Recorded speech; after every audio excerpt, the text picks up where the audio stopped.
The Cleveland Cavaliers stay alive against the Indiana Pacers. They win game 3, getting their first win of the series, 126-104. Donovan Mitchell, 43 points, 9 rebounds, 5 assists. Andrew, kick us off. What did you take away from this game?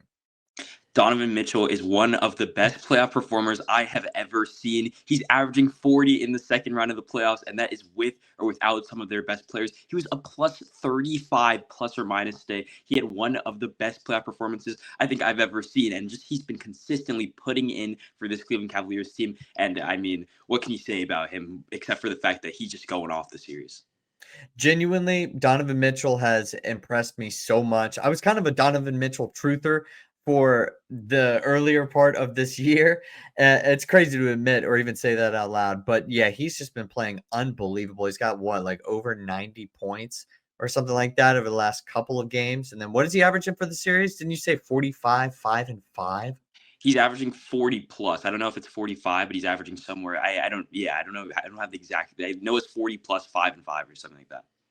Yeah, that's unbelievable. I mean, and then also this Cavs team came to play. They had plenty of depth, plenty of scoring. They had 5 guys in double figures, everybody in their starting lineup. Jared Allen, you mentioned the plus minus. He had a plus 38 plus minus when he was out there on the court.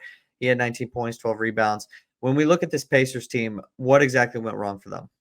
I mean, you can't have your best player scoring 4 points. That is the recipe for disaster. If you're gonna have like the leader on your team and the guy who literally just made the game-winning shot for you go back and bounce back and have a 4-point game, that's not gonna win you too many games. And I think the Cavs just got off to a hot start again, but this time they were able to cash it in.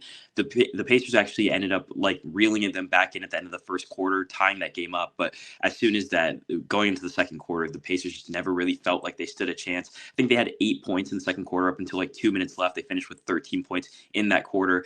The Cavs dominated the offensive boards and just in general were the better and like higher scoring team, and consistently it just felt like the Pacers, every time they tried making a run, the Cavs actually weathered it this time instead of like letting them sneak back into the game.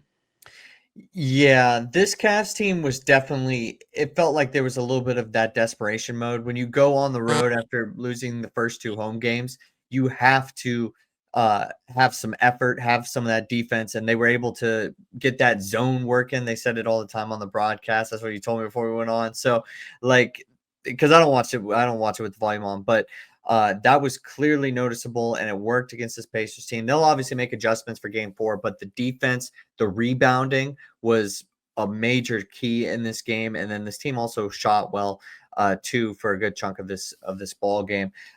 This Cavs team, Darius Garland played 25 minutes, but wasn't exactly himself. Max Strus did play well and step up, but Ty Jerome, he's been pretty much a no-show for this entire series.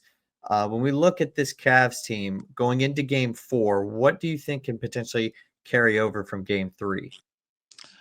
Donovan Mitchell, yes, we'll do it. I think you got to be able to count on him, but somebody else.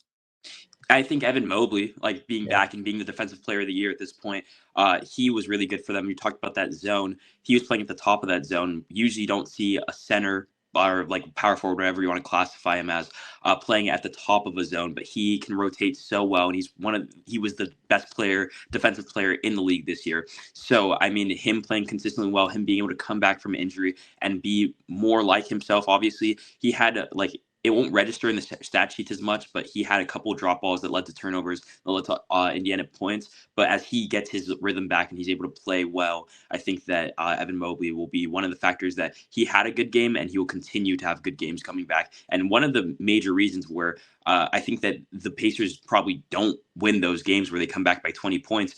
If Evan Mobley's there, he's locking down on defense and he's just a key part of their team. So him being back is one of the key things you're going to be looking for the rest of the series. Yeah, getting Evan Mobley, Darius Garland, and DeAndre Hunter back in this game was definitely all of the support that Donovan Mitchell needed. He got that. And this Cavs team looks really good. I just don't think that this series, even after those first 2 losses, since they have this game 3 win, it's clearly like not over. But I want to say like some of the momentum feels like it's on the Cavs side. Like I feel like there's a little bit of that feeling where the Pacers stole those games. And it was just like this Cavs team is a better top to bottom team than the Pacers. It's crazy to say because the Pacers are just up 2-0, but it almost feels like at this point it's the Cavs series to lose. As long as they are competitive in Game 4, I think that they're just like you were saying, from top to bottom, the better team. I think that Max Strus has been really, really good for them. I know him as a Heat fan. Strus is on the loose. He was one of my favorite players when he was on the Heat. And then Donovan Mitchell, Darius Garland didn't even need to have a good game, but when this Cavs team this Indiana Pacers team has played the Cavs six times this season at this point. And up until today, they hadn't played a fully healthy Cavs team, and now that they have, they're starting to see what they're really made of. And when you have the Defensive Player of the Year back, Darius Garland, like you said, wasn't as big of an impact. Got 4 fouls pretty early on in the game, and this was like a non-factor for the rest of it. But if he's able to play well, this Cavs team is a really, really good team. You can see why they won 64 games.